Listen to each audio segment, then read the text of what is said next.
both Bob and Lisa, who bring two very different perspectives with their books about the Civil War. But I'd like both of you to come back up and open to questions that you might have about their books, about their writing process, whatever questions you might have.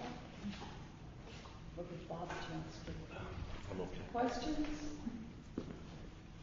How much time did you put in research into these books? Well, a lot. I did a lot of research.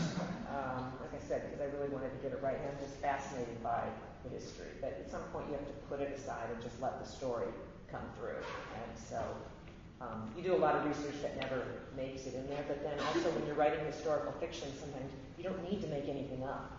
Like I told you with that thing about the guy with the shrapnel in his chest. I mean, I read about that in a primary source. And, I mean, all the stuff you read, you can't make anything up that's better than what really happened. So the research is part of the real fun of writing about the Civil War for me. Yeah, I would agree with, what could I add?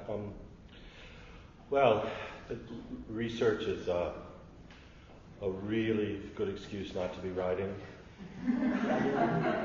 That's one thing that I believe in. My interest always precedes my writing, though. I was interested in the Civil War first, and then it morphed into a writing project. And what else? Research is really dangerous. It can just create this impenetrable wall, and we're both dramatists, so, we have to make it happen. And the research is, but love the research. It's just a lot of fun. Fascinating. Yes? Roman, I wonder, because of the emphasis on the horses, and I'm not read your work before, but I definitely am now. Did you grow up with horses? Do you have a fondness of horses? Yeah, I grew up on a farm in New Hampshire, my grandfather's farm, and we still had a lot of horses there. Still do have a lot of horses, work horses and riding horses. My cousins still pull horses, draft horses. And I remember when I was a boy, there was my great uncle, I wasn't alive, but it was a cautionary tale we were told. He was just a little tiny boy, and he wandered into the horse barn, and he was killed. I mean, he must have been kicked, but it was so even as a child, it was imprinted upon me how powerful and these animals were, and how interesting, because the horse wasn't put down because it was a really good horse. I mean, just old country pragmatism, So. Thank you. Yeah. And Lisa, as a teacher, I'm wondering, what you can never know when someone reads your book what they're going to take away from it. But in your mind, what do you feel that you would like your audience, students, to learn from the novel and from Civil War battles in general?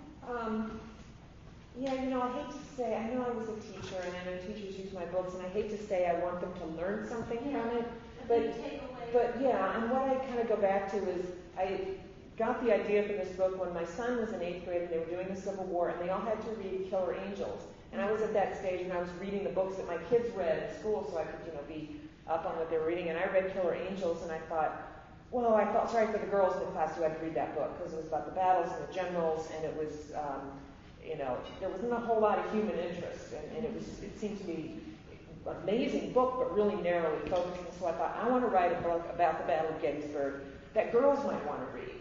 And hopefully boys too. I mean, I read you guys some battle scenes, so I think I included that too.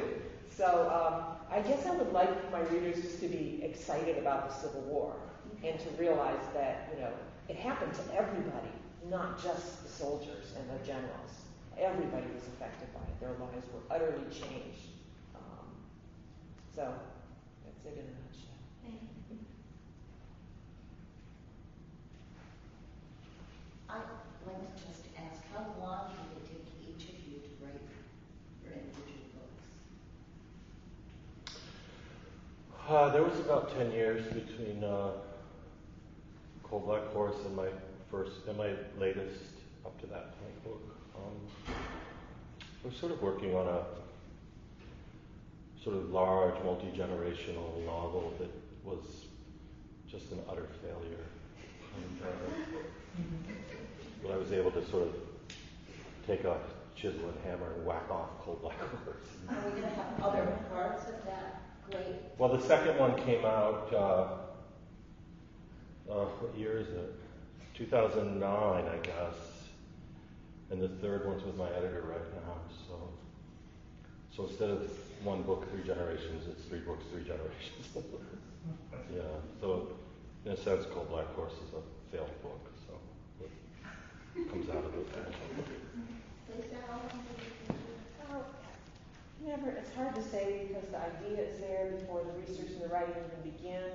But just, I would say, a good 2 years, 2.5 years from start to finish, including the publication process. But I never know. I always have to go back to my very first file, when I started something and look and see when I and sometimes it's longer than I imagine. Sometimes it's not as long. I guess I don't put quite as much thought into my books.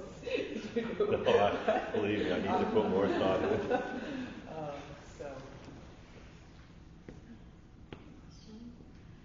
Two of your books are retelling of Shakespeare tales, or Shakespeare's plays. So what made you shift between literary and then historical fiction? Yeah, I like to think that they're all literary and they're all historical. But the Shakespeare, I don't know, I did Ophelia, and then this idea for this Civil War book really grabbed me, and I did that.